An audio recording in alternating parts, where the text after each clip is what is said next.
Welcome back to New World Next Week. I'm James Corbett of CorbettReport.com. And I'm James Evan Pilato from MediaMonarchy.com. If it is a homicide, other people might be in jeopardy. We've got that story, plus finding the finders. But first, not a joke, not an April Fool's prank, but just in time for Halloween, James, the Fondleslab is here. Skin-on Interfaces welcomes human-like gestures to control your smartphone. Skin-on Interfaces, that's the company name and sort of the name of this product.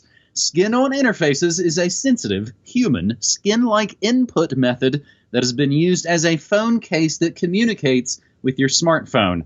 The technology is being proposed as a new paradigm in which interactive devices have their own artificial skin, thus enabling new forms of input gestures for end users. Silicone has been used to mimic the deformative nature of human skin when twisted, pinched, and touched.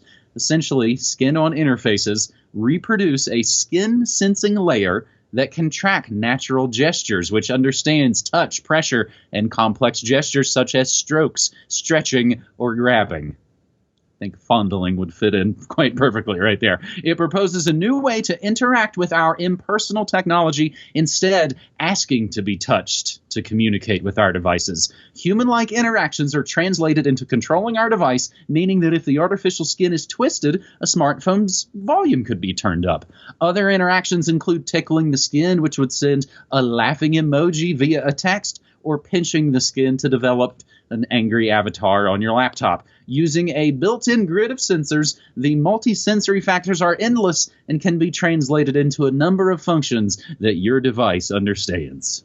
Now, this article reads more like a press release, and all I can think of, and James, I talked about this briefly on Morning Monarchy this past week, have you ever seen eXistenZ, the very underrated 1999 film by body horror master David Cronenberg? It's really, and I saw it in the theater when it was out, it was like the organic Matrix, and it was actually released right around the same time in 1999 that the Matrix was released. So, James, I know you probably haven't seen eXistenZ, but you did just watch the very creepy video that goes along with this article, and you thought I was kidding. The Fondleslab has arrived. Actually, I want to say that I think I might have seen eXistenZ. But since I don't really remember, I guess I probably didn't. But I know there was, I must have seen something on late night CBC at some point. I know I saw Naked Lunch, I think that way, late night CBC one night. But I don't know, I saw something, Cronenberg. And it must, I'm sure I've seen it. Anyway, whatever.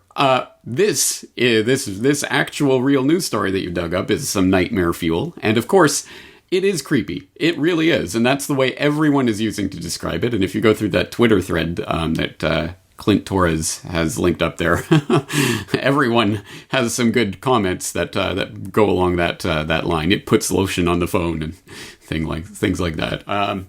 It is just creepy. There's no way around it. And I don't think anyone who has grown up without this technology will not find it creepy. But as always, with this type of thing, it's what will a generation from now or 2 generations from now, people who have been immersed in this technology all their life, think about it.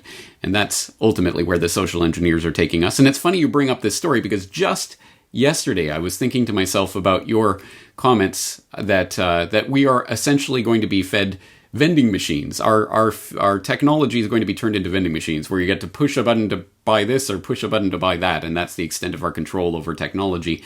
And I thought it would make a great video or maybe a whole podcast in and of itself about the future of technology and where it's trending, because you and I are exposed to these types of stories day in and day out, so perhaps we see it on a more consistent basis than other people who are just watching a general trend developing. But we know that the technology of the future will not look like what it does today, and you will pry my keyboard from my cold dead hands, maybe the rallying cry of our generation, as this technology that we have, where we have some semblance of control over actual physical computers that we control, that sit on a desktop and that have a physical hard drive that we have control and access to, is going to be taken away from us. And pretty soon everything will be in the cloud, and physical devices that you actually input using a keyboard or something like that. No. We're going to have wearables and hearables and other types of computer technology that doesn't look, seem, or act anything like what we have today.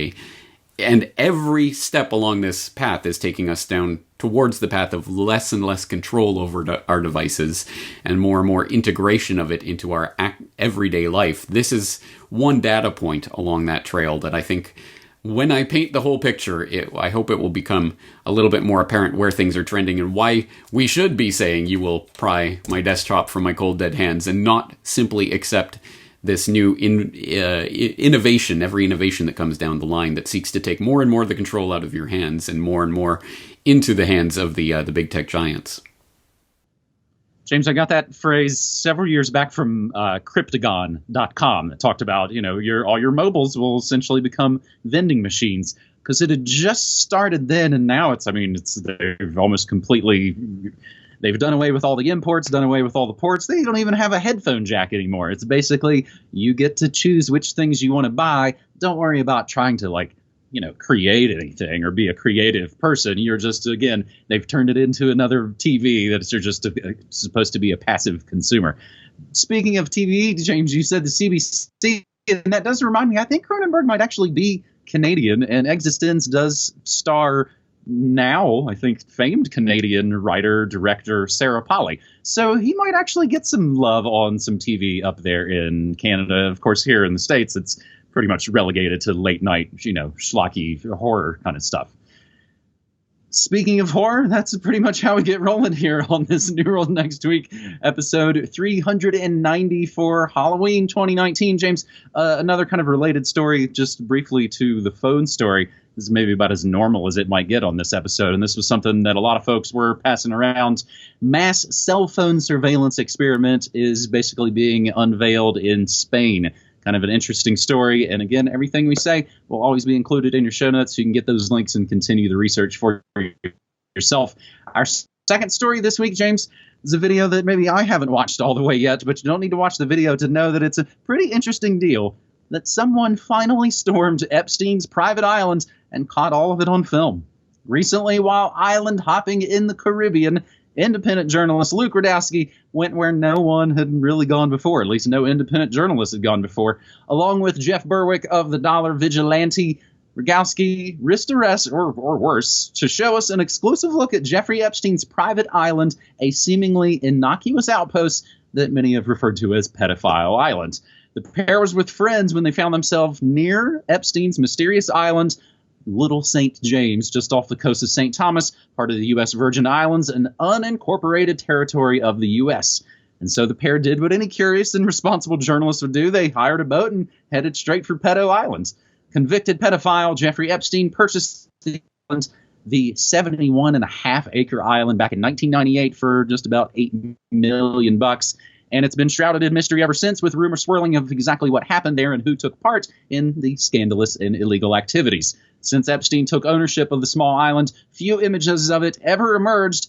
That was until Epstein was arrested earlier this year. So this story goes into all the ins and outs of what Luke and these guys shot and what they heard actually from the locals, who all said, oh yeah, we knew something weird was going on. There'd be 12-year-old girls, and Bill Clinton was here all the time. But as this article from The Mind Unleashed notes, as one might expect, the duo didn't find any big kind of damning evidence. But that's just one of the big Epstein, that's what we'll call it, Epstein updates this week. James, the other one, Sketchy expert says Epstein's injuries look more like murder. And this has actually been the thing to get Epstein's name back in the mainstream headlines, as of course Luke Rudkowski isn't getting mainstream headlines. This one, however, is Dr. Michael Baden, one of the world's leading forensic pathologists, viewed Epstein's body and was present at the autopsy held on my birthday, August 11th, the day after Epstein was found dead at the notorious Metropolitan Correctional Center in downtown Manhattan, in an interview with the Miami Herald. And that's Julie Brown, still on top of this story. Baden describes Epstein's jail cell, the ligature he allegedly used to hang himself, and his own suspicions that federal authorities have not conducted a thorough probe into Epstein's cause and manner of death.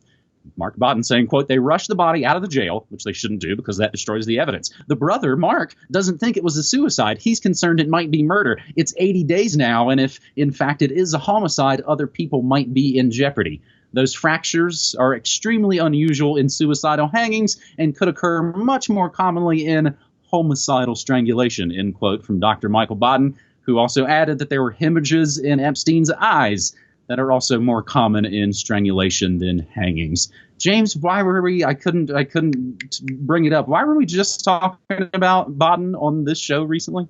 I don't remember what context we were talking about it on this show, but I do remember talking specifically about his involvement in Epstein in episode 361 of the Corbett Report podcast, Suicided, The Final Days of Jeffrey Epstein, where I did point out that he is the celebrity pathologist who's been brought in for seemingly every single high-profile death in the United States since Kennedy. And I did play a number of clips highlighting that in episode 361, including O.J. Simpson and Eric Garner and Michael Brown and all of these high-profile death cases, including the mysterious, or is it mysterious, death of Nelson Rockefeller back in '79, officially attributed to a heart attack, although Mae Brussell did not believe it was a heart attack, and I did talk about that in the episode. I don't know what we were talking about it on New World Next Week in regard to, though. Okay, I feel like we mentioned him and maybe it wasn't anything to do with Epstein. Might have been. As I say, he's been involved in every high profile. He's never met a camera he didn't like. And in this particular context, as I pointed out in episode 361, he was brought in by the representatives of the decedent, aka Epstein's lawyers, to examine or to watch over the autopsy. So what level of the shell game is this at is really the question here, because I'm assuming we're not going to get to the bottom layer of this puzzle through someone who has been involved in all of these high-profile cases and who was brought in by Epstein's lawyers. I mean, is this just another form of pressure to make sure that they drop the case against co-conspirators or what have you? I'm not sure. But hey, at least it keeps Epstein's name in the news, right? I mean, there's something to this. And as I know you know, it has played into the recent meme trend about Epstein didn't kill himself. So that's something. And on the note of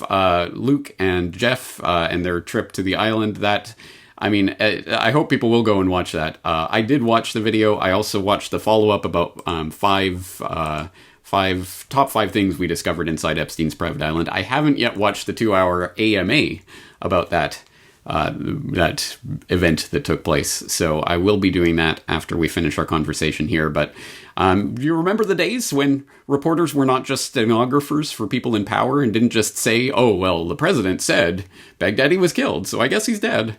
I mean, remember when the days when reporters would actually go out and be boots on the ground and try to find things out?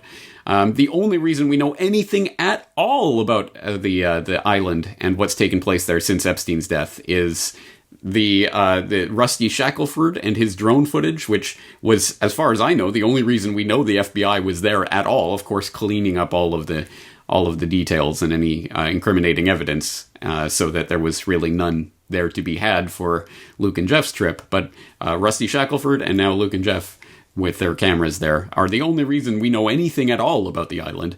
Not a single reporter of any of the mainstream networks, of course, is ever going to try to venture anywhere and do anything that would actually be informative and actually bring news to the public. Surprise, surprise. So hats off to the people who are still out there trying to do real journalism. Okay, so I guess I have to mount up a trip to Epstein's property just down here in New Mexico. That's really just only a couple miles outside of the Santa Fe city limits. See what kind of adventures I could get into there. James, I thought you were missing all the spicy memes on Twitter lately, but you're aware of the Epstein didn't kill himself memes. They've been, I think, kind of helping keep Epstein's name out there as well. If we go to knowyourmeme.com, they note that Epstein didn't kill himself is an image macro series in which various facts are listed and abruptly followed by variations of the phrase Epstein didn't kill himself. Think of it as sort of like hiding a meme inside another meme. Easily one of my most popular tweets the last week or so is the one that said, it's good again for Halloween, how to eat candy corn. 1, open bag. 2, pour candy into trash can. 3, Epstein didn't kill himself. So sort of variations of that. And maybe before we move to our third and final story, if I can again maybe implore folks, somebody will remember you guys mentioned Baden recently when you were talking about X. So maybe somebody can put that in the comments for us. So finally, on this gnarly New World Next Week for Halloween 2019, FBI releases Finder's files after 3 decades. And we grabbed this story from the Tallahassee Democrat, who's been following the story essentially for decades. So they've got quite the archive, Tallahassee.com. The FBI unlocked its vault and recently released hundreds of documents related to the Finders and a Tallahassee, Florida child abuse case that sparked a bizarre federal investigation into allegations of Satan worship and child pornography involving an eccentric commune in Washington, D.C. The arrest of 2 well-dressed men in suits tending to 6 motley bug-ridden children made sensational headlines in '87 when they were identified as members of the Finders, a secretive commune that based its teachings allegedly on the writings of Chinese philosopher Lao Tse. The Tallahassee Democrat covered the story extensively at the time, and headlines about the strange group that preaches complete passivity in the face of danger spread across newspapers nationwide. The mysterious organization of the Finders in D.C. has been the subject of unproven conspiracy theories for decades, often linked to similar theories involving shadowy government agencies and child sex rings. It is the top requested topic according to the FBI's Vault webpage.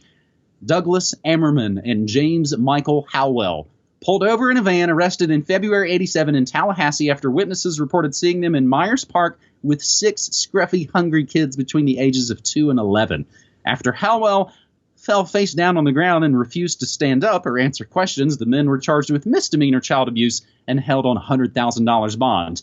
Unable to locate the mothers, police placed the children into state custody. 6 weeks later, after an investigation that went all the way to D.C., the men were released from custody. The state dropped the charges against the men after receiving at least 500 calls from women claiming to be the mothers of the children. The actual mothers were ultimately found and traveled to Tallahassee to get their children back.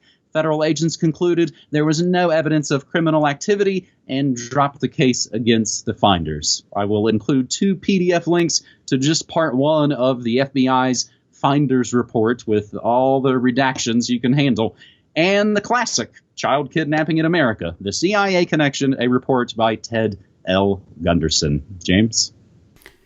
All right, well, this is an important story that I think ties in, obviously, with the Epstein story in the idea of child sex trafficking and what have you, and does go to show that this is a larger and more widespread political phenomenon than that one particular case. And I think it's an incredibly fascinating story, although it's not one that I personally have done the deep dive research into. I do have the latest release downloaded, and I've gone through it in a cursory way, but not with a fine-tooth comb. But someone who is keeping their eye on this story and who has done extensive work on it is Derek Brose, previous CorbettReport.com guest.